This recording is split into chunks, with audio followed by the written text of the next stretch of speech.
آقا صلی اللہ علیہ وسلم نے فرمایا کہ جہاں مغفرت کی دعا کے لیے لوگ جمع ہو وہ نماز جنازہ ہو، وہ بھی مغفرت کی دعا ہے، تو اس میں ہر 40 میں اللہ ایک بخشا ہوا ضرور بھیجتا ہے۔ اگر کوئی 40 جمع ہی نہ کرے اب کے لیے قوم ہے، تو یہاں فرمایا وَسَارِعُوا إِلَىٰ مَغْفِرَةٍ مِّن رَبِّكُمْ، جو قوم میں داخل ہے وہ سارے دوڑ پڑو تاکہ وہ رب تمہاری بخشے کرے۔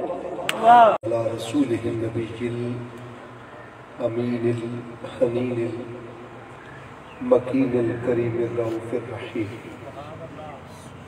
اما بعد فاعوذ باللہ من الشیطان الرجیم، بسم اللہ الرحمن الرحیم، وَسَارِعُوا إِلَىٰ مَغْفِرَةٍ مِّن رَبِّكُمْ وَجَنَّةٍ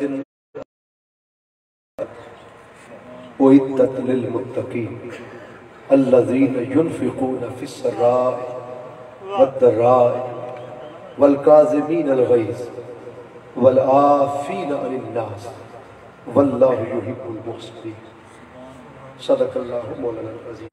پیر طریقت رضی حسین شاہ صاحب دامت برکاتہم، محترم المقام پیر سید وسیم الحسن شاہ صاحب دامت برکاتہم، نزیت شام سلاخانان شریری صاحب، معزز حاضرین و سامعین میں پیدا فرما، ہم سب دعائے مغفرت بخشش کے لیے حاضر ہوئے ہیں۔ پروردگار محترم عابد علی صاحب اللہ ان کو صبر جمیل اجر عظیم عطا فرمائے۔ اب کے لیے قوم ہے، تو یہاں فرمایا وَسَارِعُوا إِلَىٰ مَغْفِرَةٍ مِّن رَبِّكُمْ، جو قوم میں داخل ہے وہ سارے دوڑ پڑو تاکہ وہ رب تمہاری بخشے کرے۔ جمعیت کا تصور مل رہا ہے، اجتماعیت کا تصور مل رہا ہے، مل کر اس کی بارگاہ سے پیش ہونے کا تصور مل رہا ہے، اور بلکہ آقا صلی اللہ علیہ وسلم نے فرمایا کہ جہاں مغفرت کی دعا کے لیے لوگ جمع ہو وہ نماز جنازہ ہو، وہ بھی مغفرت کی دعا ہے، تو اس میں ہر 40 میں اللہ ایک بخشا ہوا ضرور بھیجتا ہے۔ اگر کوئی 40 جمع ہی نہ کرے اور کہے کہ میں اجتماع کا قائل ہی نہیں، وہ ساری زندگی ڈھونڈتا پھر اسے مغفرت والا ملے گا ہی نہیں، کیونکہ جب آقا نے منشن کر دیا کہ 40 میں ایک ہونا ہے تو 40 کا اجتماع تو کرنا پڑے گا کم سے کم، اور پھر 80 میں 2، 120 میں 3، اس طرح یہ وہ اجتماع ہے جسے بڑھانے کا حکم ہے۔ ہم صرف ناک رکھنے کے لیے اپنی شادی اور بیاہ میں مہمان بڑھاتے رہتے ہیں کہ میری برات کے ساتھ 500 جائیں گے، 1000 جائیں گے، برادری میں ناک نہ کٹ جائے۔ تو جس ناک کو رکھنے کے لیے ہم کرتے پھرتے ہیں اس ناک میں سوائے گندگی کے آج تک کسی کو کچھ اور نظر نہیں آتا، تو غلاظت کو رکھنے کے لیے، گندگی رکھنے کے لیے ہم سارے لگے ہوئے ہیں، اور جس مجلس میں کیک کا بڑھ جانا اور بڑھا دینا زیادہ بہتر تھا۔ اگر 40 کریں گے تو ایک بخشا ہوا آئے گا، 80 کریں گے تو بولیے، اور یہ فرمان مصطفیٰ ہے صلی اللہ علیہ وسلم، کسی مسجد کے امام کی بات نہیں ہے، یہ نبیوں کے امام کی بات ہے، اور جو آقا فرماتے وہ پتھر پہ لکیر ہو جاتا ہے۔ جہاں 40 جمع ہوئے ایک بخشا ہوا، 80 آئے بولو 2 بخشے ہوئے، 120 آئے 3 بخشے ہوئے، اس ترتیب سے کوٹیبلٹی میں آگے جائیں، آگے بڑھیں، ہزاروں میں کئی بخشے ہوئے آئیں گے۔ اللہ فرماتا ہے یوں اس مجلس کو بڑھاتے جاؤ، میں محبوب کے منہ مبارک سے نکل گیا ہے، میں نے ہر 40 میں ایک بخشا ہوا بھیجنا کمپلسری کر دیا، کنکلیوسیو ہو گیا، اس کو مست واجب اور فرض کر دیا گیا، کیونکہ زبان مصطفیٰ سے نکل گیا۔ اب بتائیں اس اجتماع میں بڑھانا فائدہ ہے یا نہیں فائدہ؟ تو کتنے بخشے ہوئے بڑھتے چلے جائیں گے۔ اللہ فرماتا ہے پھر میں 39 گناہگاروں کے گناہ نہیں دیکھتا، ایک بخشے ہوئے کا مکھڑا دیکھتا، اس کا چہرہ دیکھتا ہوں، اس کے اٹھے ہوئے ہاتھ دیکھتا ہوں۔ اس کی زبان کے کلمات دیکھ، اس کی التجا اور دعا دیکھ، اور تمہارے لیے بخشش کا اعلان کرتے ہیں۔ تو اجتماع، اور میں ایک حدیث پاک بھی آپ کو یہاں پر کوٹ کر دوں، شہدائے احد، بولیے شہدائے احد، یہ صحیح بخاری کی حدیث ہے، بولیے ذرا صحیح۔ لوگ کہتے ہیں بخاری شریف میں دکھاتے ہیں، کتاب الجنائز ہے، کتاب اس کا باب ہے، کتاب الجنائز ہے۔ آقا صلی اللہ علیہ وسلم شہدائے احد کے مزارات پر گئے، ان کی قبروں پر گئے۔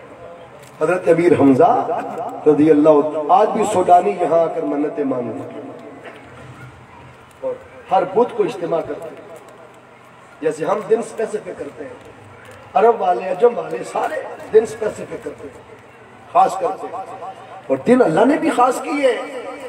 حرمین شریف میں جمعے والے دن جگہ مل جاتی ہے جلدی آسانی سے، بولیے نا، وہاں بھی دن اسپیسیفک ہے، جمعے کا دن خاص کیا ہے، 7 دنوں کی، عید کا دن خاص کیا گیا ہے، تو دن خاص ہوتے ہیں۔ آقا صلی اللہ علیہ وسلم بھی فرماتے تھے۔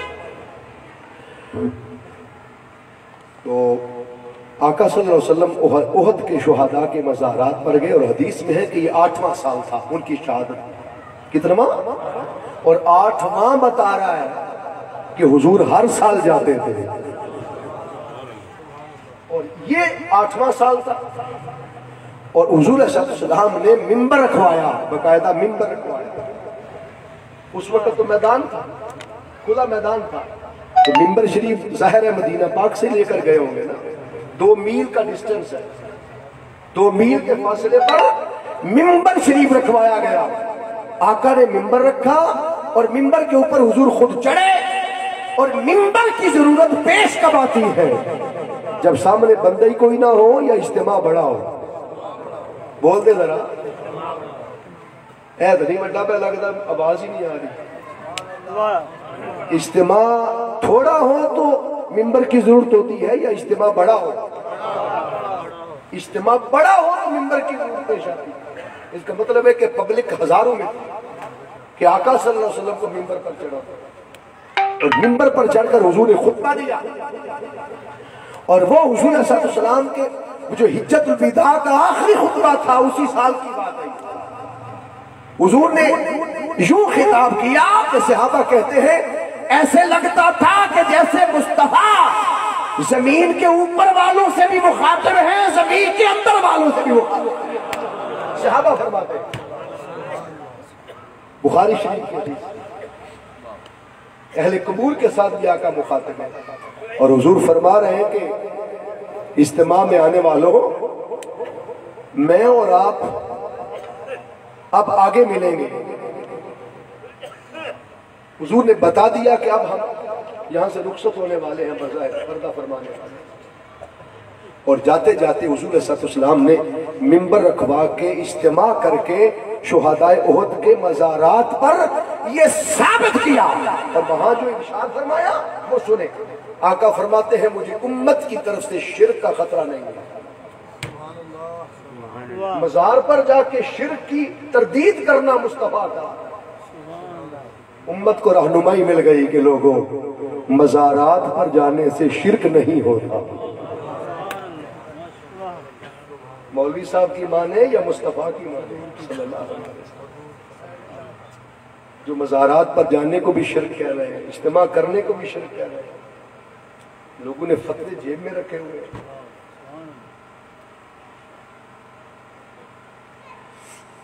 تو آقا نے فرمایا مجھے امت کی طرف سے شرک کا کوئی خطرہ نہیں، اور فرمایا کہ ہر نبی شرک سے لڑتا ہے، اپنے اپنے دور میں توحید کا غلبہ ہوتا رہا، جب وہ نبی وصال فرما جاتے شرک پھر اوپر کے آ جاتا،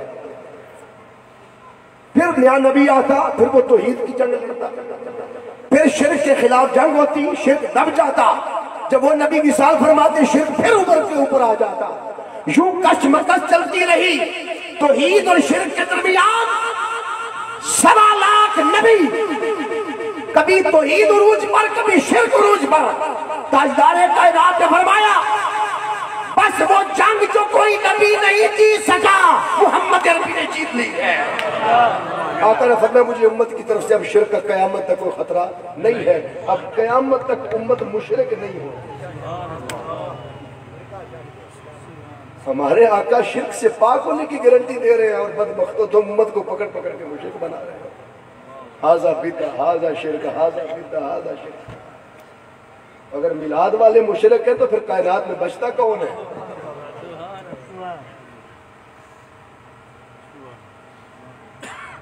بچتا کون ہے؟ حضور گارنٹی دے رہے ہیں امت کی طرف سے مجھے شرک کا خطرہ نہیں ہے۔ ہاں، دو خدشے حضور نے اظہار کیے، میری امت دنیا داری میں اور مال میں مبتلا ہو جائے گی۔ آج مال کی حرص اور ہوس میں لوگ مبتلا ہیں کہ نہیں؟ دنیا داری میں مبتلا ہیں کہ نہیں؟ جس کا خدشہ ظاہر کیا اس میں امت مبتلا ہے، اور جس سے حضور نے پاک کیا ہمیں کوئی خطرہ نہیں ہے، نہ کوئی شرک کرتا ہے نہ کسی کو اجازت ہے۔ اگر کوئی اکا دکا جہالت کی وجہ سے عمل کرتا ہے تو اس کو پکڑ کر پوری امت پر فتویٰ بازی کی جانے کی اجازت نہیں ہو سکتی۔ جو انسان غلط کر رہا ہے اس کو پکڑے، ہم بھی اس کو پکڑتے ہیں، وہ غلط کر رہا ہے۔ ہو جائے ایک ایک قدم آگے سارے۔ نعرہ تکبیر، نعرہ رسالت، فرمان مصطفیٰ، زبان مصطفیٰ، نعرہ حیدری۔ شاہ جی انجینئر نہ ہونا بڑا مشکل کام ہے۔ پاکستان جب اپنی سیٹ دینی بڑا مشکل کام ہے، آسان کام تو نہیں، لیکن جب پچھلی سیٹ دے گا انہوں اگلی مل جائے گی، یہ دائف ہے۔ ہمارے ہاں کام لالچ سے ہوتے ہیں، جب یہ کہیں نا جنت میں درخت لگے گا پھر سبحان اللہ کی آواز آئے گی۔ کل اولیاء صلاحات کیا لالچ کے بغیر خلوص بری۔ تصوف کو بتاتے ہیں کیا ہے کہ الصدق مع الخالق، اپنے خالق کے ساتھ صدق کے دل سے پیش رکھنا، خلوص سے پیش رکھنا، اس کا نام وہ تصوف کرتا ہے۔ اور ہم لالچ کو تصوف کہہ دیتے ہیں۔ انہیں تو جنت کا بھی لالچ نہیں کیا، ہم تو جنت کے نام پر بڑا کچھ کر جاتے ہیں۔ جنت کا کبھی لالچ۔ جنید بغدادی سے کسی نے پوچھا تھا جنت دیکھی ہے؟ وہ کہتے ہیں 40 سال ہو گئے جب اللہ اکبر کہہ کے ہاتھ باندھتا ہوں اور اب جنت سے جا کے سامنے کر دیتا ہوں۔ کتنے سال ہو گئے؟ اور یہ بات خواجہ بہاؤالدین زکریا ملتانی نے لکھی ہے اپنی کتاب۔ 40 سال سے جنت سامنے آ جاتی ہے۔ ابھی جملہ تعجبیہ نہیں آیا۔ تعجب کی بات یہ ہے کہ کہتے ہیں 40 سالوں سے پتہ چل جاتا تھا جنت آ گئی ہے، لیکن ایک بار بھی نگاہ اٹھا کے 40 سالوں میں جنت کو دیکھا ہی نہیں۔ یہ تھی تعجب کی بات۔ اپنی نماز موجودہ صاحب کرنا لیا ذرا بول تو صحیح۔ دکان پر گاہک کتنے کھڑے ہیں، مسجد میں بھی ہمیں دکانداری یاد رہتی ہے، گلیاں یاد رہتی ہیں۔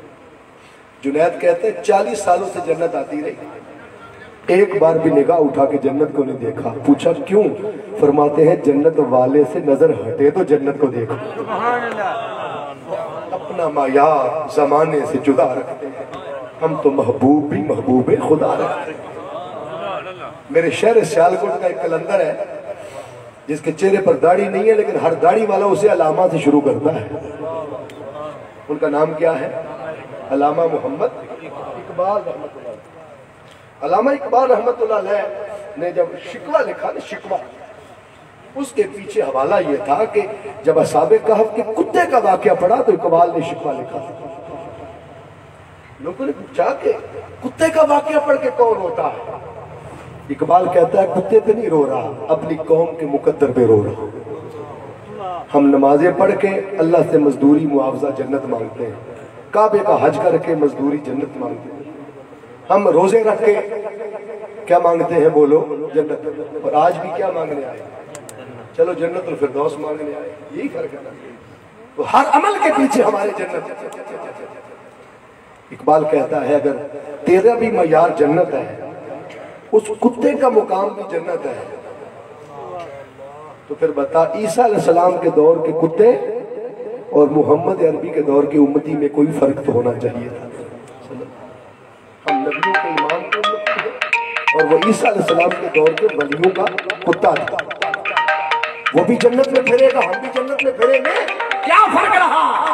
وہ دور عیسوی میں آیا، ہم دور محمدی میں آئے۔ کوئی تو فرق ہونا چاہیے۔ پھر اقبال نے جواب شکوہ لکھا، لوگوں کو سمجھ آئی، اور جواب شکوہ کے آخری شعر میں اقبال نے ہماری مدد بتائی۔ اقبال نے کہا کہ محمد سے وفا ٹوٹے تو رب کہتا ہے ہم تیرے ہیں۔ سبحان اللہ۔ یہ جنت کیا چیز ہے؟ ہم تیرے ہیں، یہ جہاں چیز ہے کیا؟ لوہو میرے محبوب سے وفا کر کے دیکھ، اللہ لوح محفوظ کا قلم ہی تیرے ہاتھ میں پکڑا دے۔ اور جڑا لوح محفوظ کا قلم آپ ہی پڑھ کے لکھتا ہے نا، فرماندہ ہے کہ لوح محفوظ کا قلم جڑا چلتا ہے میرے امر نال، میں کن کہنا تو چلتا ہے، وہ اللہ تیرے ہاتھ میں دے دے گا، جو چاہنا اپنے مقدر میں لکھتے پھرنا، شرط ایک ہے مصطفیٰ سے عہد وفا، میرے حبیب کے وفادار غلام بنتا ہے۔ یہ جہاں چیز ہے کیا؟ لوہو قلم تیرے۔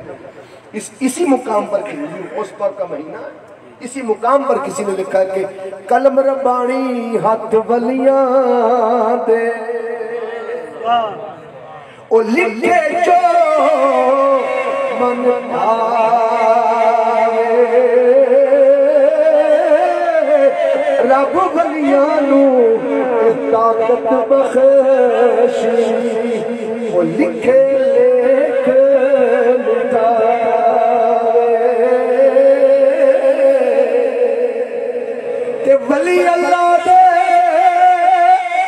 مردے نہیں، کر دے پردہ کوشش، کی ہویا دے دنیا یوں تو ٹر گئے نال خاموشی، جنہاں نے عشق نمازاں پڑھیاں، او کدی مر دے، ولیاں دے درباراں تک لے دیے بڑے دے۔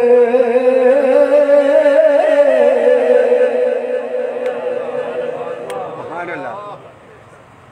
کتے ساڑھا معیار دے کتے انہوں دا معیار؟ وہ نمازوں میں جنت بھی سامنے آئے تو نگاہ اٹھا کے نہیں دیکھتے۔ سیدنا صدیق اکبر رضی اللہ عنہ کا وصال مبارک ہوا تو وصال سے چند گھڑیاں پہلے کہا مولا علی کو بلائیں، مولا علی کو بلایا گیا۔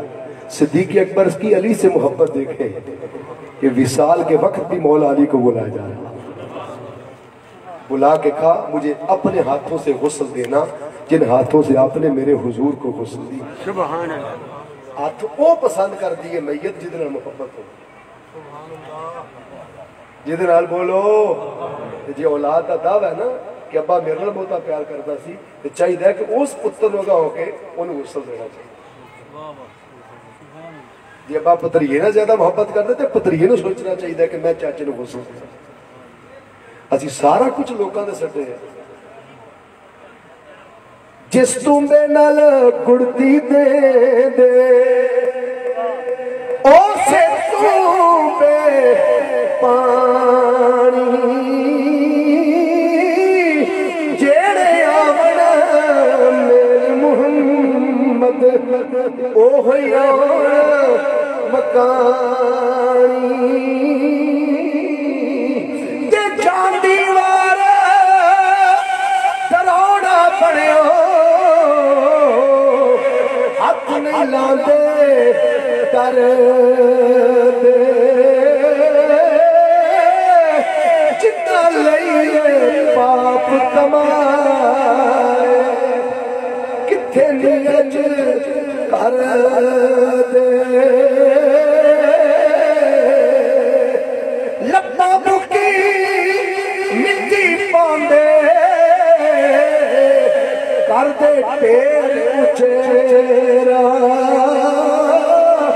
پڑھ درود کراول جاندے وقت نہیں پاندے پھر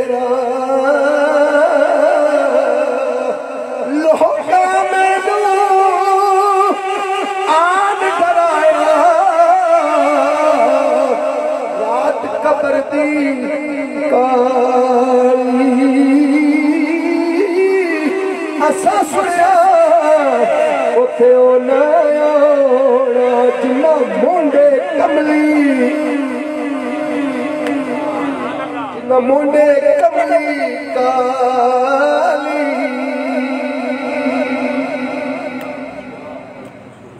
آج انسان کو ڈر لگتا ہے اپنے باپ سے جب اسی باپ کے ہاتھوں سے انسان تنخواہ پکڑتا ہے پیسے لیتا تب ڈر نہیں لگتا یہ بات پبلکلی کر رہا ہوں سب کے ہم سب کے محبت یہ ہے کہ انسان ان ہاتھوں سے غسل لینا پسند کرے اور وہ غسل اپنے ہاتھوں سے دے جو سمجھتا ہے کہ مجھ سے زیادہ محبت کرتے ہیں دعویٰ تو ہر کوئی کرتا ہے نا کہ یہ مجھ سے محبت زیادہ کرتے ہیں مجھ سے زیادہ محبت مجھ سے زیادہ پیار کرتے ہیں دعویٰ اس وقت پتہ چلتا ہے کہ غسل دینے کی باری کون آ گئی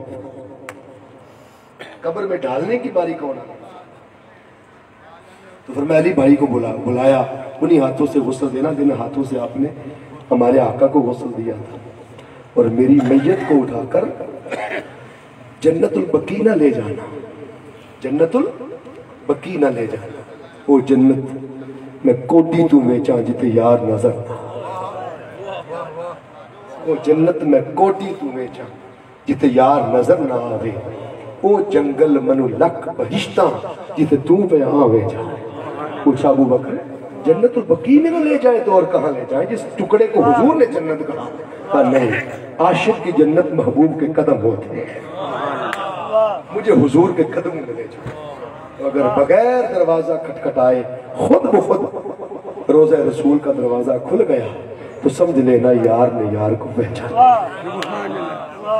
یہ معیار ہے مرد مومن تو بات کر رہا تھا کہ اللہ فرما رہا ہے دوڑ کے وسارعوا الی مغفرۃ من ربکم اپنے رب کی طرف بخشش لینے کے لیے دوڑ گئے اللہ نے پورے قرآن میں ہمیں اعتدال سکھایا ہے کیا سکھایا ہے بولو ہر کام اعتدال پسندی سے کرو میانہ روی سے کرو کیسے کرو بولیے میانہ روی سے کرو اعتدال سے کرو کاروبار کرو سلو اینڈ سٹڈی کرو سوچ سمجھ کے کرو جب گزرو رستے سے گزرو تو ہونن ٹھہر ٹھہر کے پھونک پھونک کے قدم رکھو رستے کی چوٹیاں اور حشرات تمہارے پیروں کے نیچے آ کر روندے نہ جائیں ٹھیک ہے ہر کام اعتدال سے کرنے کا حکم ہے یہاں تک کہ آپ نماز پڑھنے لگے وضو کر چکے ہو بھائی جتنا آ سکتا ہے اتنا رکھ لیں باقی باہر وہاں دینے میں آسانی ہوگی تو لے جانا ہے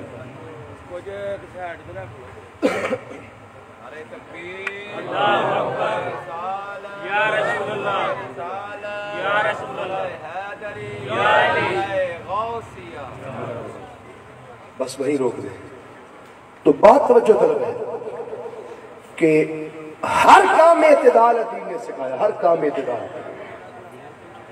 نماز آپ وضو کر چکے ہوں ادھر امام صاحب رکوع میں چلے جائیں امام صاحب بولیے رکوع میں چلے جائیں تو اس وقت آپ مسجد میں دوڑ کر نماز کے ساتھ نہیں مل سکتے اکثر لوگ دوڑ پڑتے مسجد میں دوڑنا منع مسجد میں بولیے دوڑنا سختی سے منع ہے ایک روایت میں حضور نے فرمایا جو مسجد میں دوڑا گویا وہ میرے سینے پر دوڑا اس حد تک منع تو جس دین نے کسی کام میں نہیں دوڑایا ہماری صبح سویرے دوڑ لگی ہوتی ہے بندہ دوڑ رہا ہوتا ہے نا صبح سویرے کہ جلدی جلدی نہاتا ہے جلدی جلدی کپڑے پہنتا ہے جلدی جلدی لک میں اندر ڈالتا ہے اور بھاگ پڑتا ہے کدھر جا رہے ہو بھائی ایک پلاٹ دکھانا ہے گاہک کھڑے ہیں کدھر جا رہے ہو بھائی بس کلونی کی آج سیر تھی تھوڑی وہاں جانا تھا کہاں جا رہے ہو بھائی دکان کھولنی تھی دیر ہو گئی ہے بڑی گاہک بڑے کھڑے ہوں گے جب اللہ فرماتا ہے تو مادیت مال دولت حرص کے پیچھے دوڑتا ہے میں نے تجھے ان کاموں کے پیچھے نہیں دوڑایا پروردگار کدھر دوڑایا ہے فرمایا ایک کام کے لیے دوڑایا ہے وَسَارِعُوا إِلَىٰ مَغْفِرَةٍ مِّن رَبِّكُمْ جب آواز آئے کہ یہاں بخشش لینے والے آئے ہیں تو فرمایا آہستہ نہ چل کے آیا کر دوڑ کے آیا کر تاکہ رب ان کے صدقے تمہاری بھی بخشش فرما دے بخشش کا میٹر آئے تو دوڑ کے ہمیں اس محفل میں آنے کی اتنی جلدی نہیں ہوتی جتنی بول دیں بھاگنے کی جلدی ہوتی ہے. کو ٹائم پورا ہی ہوگا, ٹائم کی پابندی ہوتی ہے, لیکن انسان کو اپنی نفسیات اپنی سوچ اللہ فرما رہا دوڑ کے آؤ.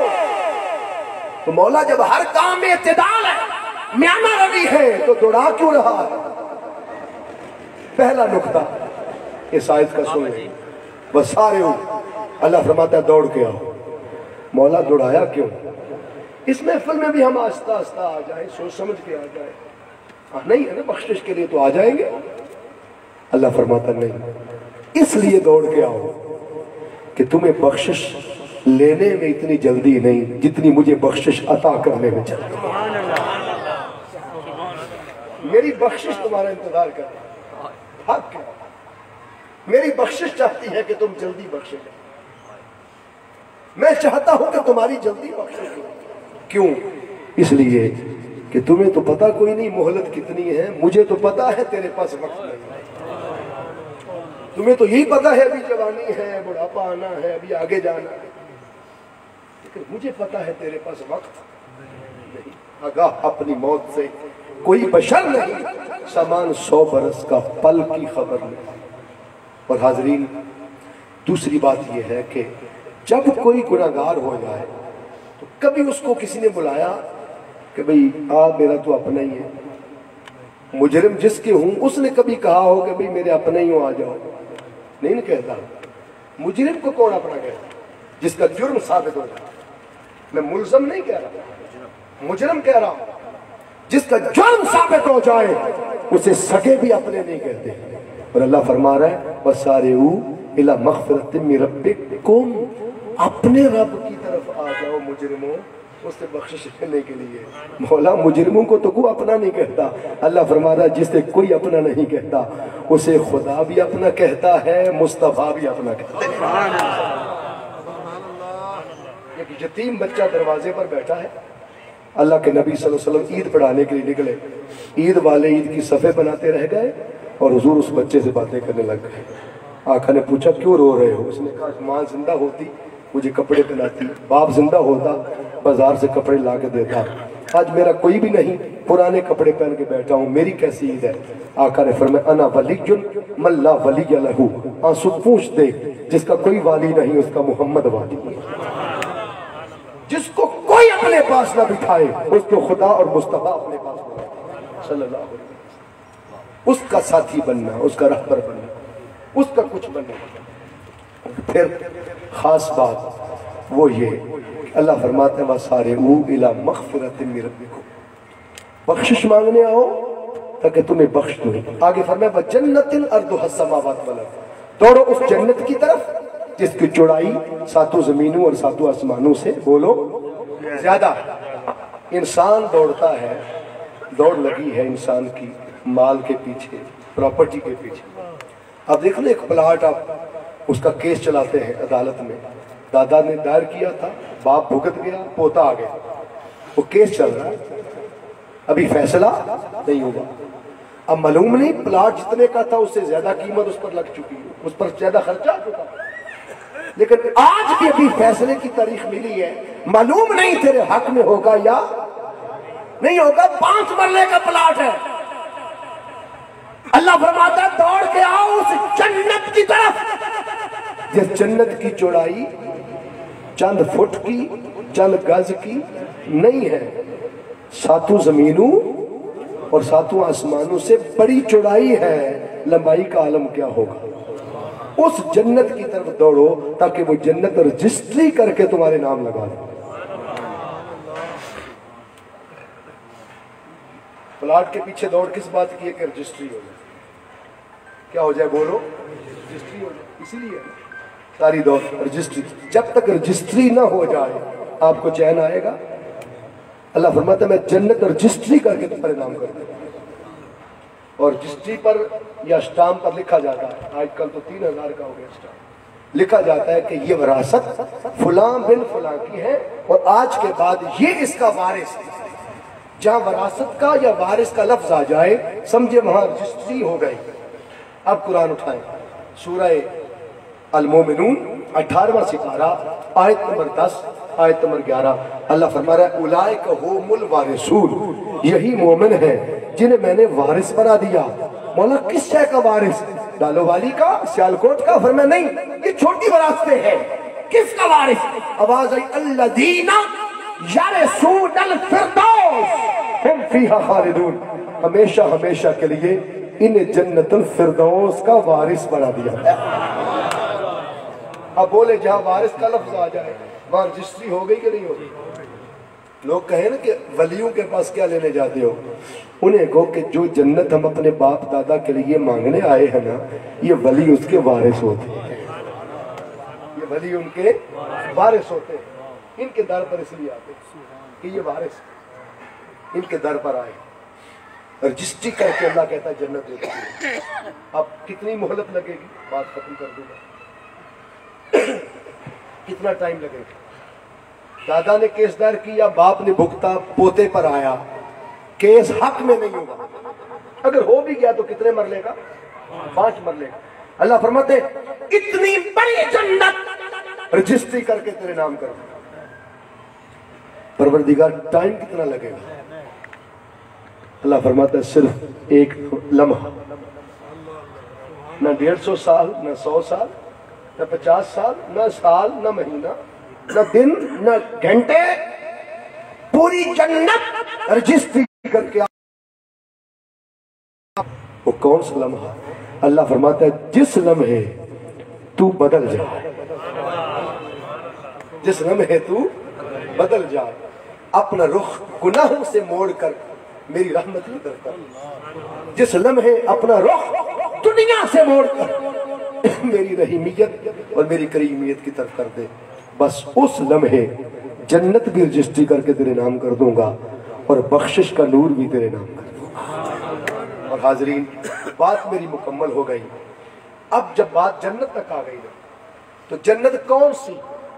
جنت کون سی جنت انسان چاہتا؟ اب دیکھو نا، کہیں جنت ماوا ہے، اور جنت الفردوس جو ہے یہ جو سدرۃ المنتہا ہے نا، جہاں بالکل باؤنڈری ہے، اس کے آگے لامکاں ہے، نیچے مکاں ہے، اور حد بندی ہے، بارڈر ہے کائنات کا۔ اس سدرۃ المنتہا جہاں جبرائیل امین علیہ السلام کا گھر ہے اور فرشتوں کا گھر ہے، جنت الفردوس کا دروازہ بالکل اس کے سامنے کھلتا ہے۔ وہ جنت آج ہم مانگنے آئے ہیں، جنت الفردوس۔ صحابہ اکرام رضوان اللہ علیہ مجمعین نے کبھی بھی خالی جنت نہیں مانگی حضور سے۔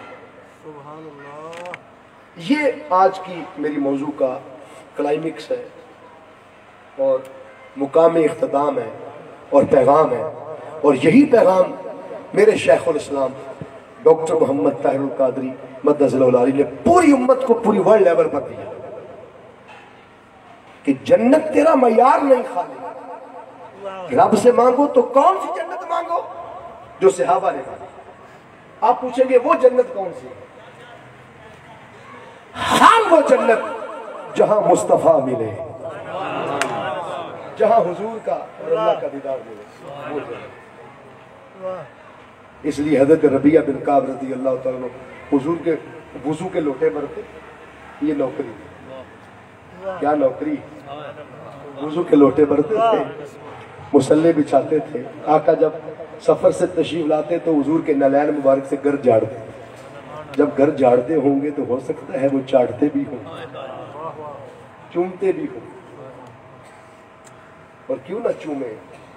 حبشہ کا بادشاہ، حبشہ کا بادشاہ نجاشی، جس کا نام اسمعی تھا، جب ہمارے 84 صحابہ ہجرت کر کے ہجرت حبشہ وہاں گئے تو حضرت جعفر طیار رضی اللہ تعالیٰ بن ابی طالب حضور کی اہل بیت کے شہزادے ہی قیادت کر رہے تھے۔ 84 صحابہ قیادت حضور کی اہل بیت کے پاس قیادت کر رہے تھے، اور حضرت جعفر طیار سے نجاشی نے کہا کہ اپنے نبی کی تعلیمات سے آگاہ کرو۔ انہیں سورہ مریم کی آیتیں سنائیں، عیسیٰ علیہ السلام کے بارے اچھا گمان جب سنا، نجاشی رو پڑا، روتے روتے کھڑا ہو گیا، اور جو اس نے بات کہی وہ سننے والی ہے۔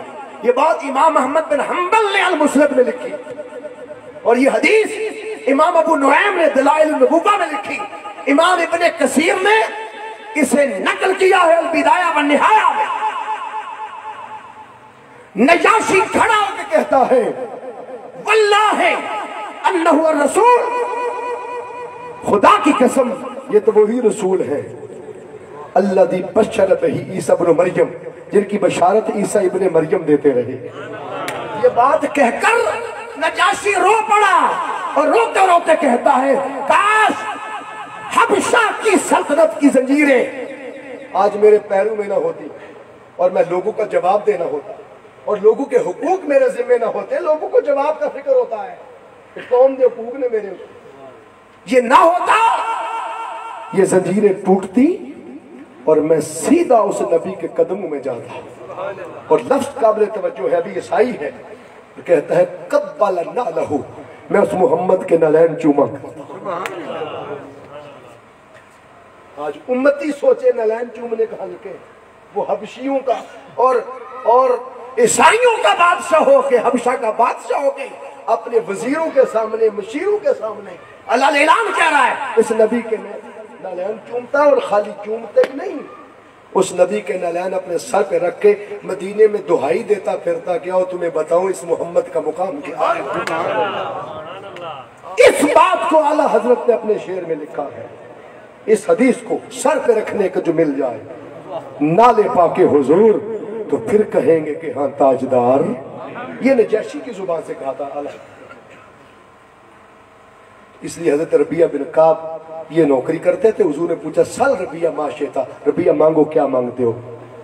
صرف جنت نہیں مانگی، کون سی جنت مانگی وہ بتانا چاہتا تھا۔ عرض کیا انی اسألک مرافقتک فی الجنہ، حضور جنت وہ چاہیے جس میں یہ لوٹے بھرنے والی نوکری سلامت ہے۔ مصطفیٰ کی یہ نوکری کرتا ہے، یہ رفاقت، یہ سنگت، یہ میت ملے۔ اس لیے دوستو جتنا بھی انسان اپنی جانوں پر ظلم کر لیں، اللہ فرماتا وَلَوْ أَنَّهُمْ إِذْ ظَلَمُوا أَنفُسَهُمْ جَاءُوكَ فَاسْتَغْفَرُوا اللَّهَ وَاسْتَغْفَرَ لَهُمُ الرَّسُولُ لَوَجَدُوا اللَّهَ تَوَّابًا رَحِيمًا۔ ظلموں کی گٹھڑی اٹھا کے در مصطفیٰ پہ آنا تیرا کام ہے، مصطفیٰ کے وسیلے سے بخش دینا خدا کا کام ہے۔ اس لیے اس در کی نوکری کرو، اس محبوب کی خدمت کرو، اس محبوب کے غلام بنو، اس نبی کے صدقے ظلم جانوں پر کیے گئے وہ ظلم بھی دھل جاتے ہیں۔ اللہ سن کر سمجھ کر عمل کی توفیق عطا فرمائے۔ میرے پاس کچھ بھی نہ تھا روز محشر، نبی کا وسیلہ ہی کام آ گیا ہے۔ مزہ تب ہے محشر میں سرکار کہہ دے وہ دیکھو ہمارا غلام۔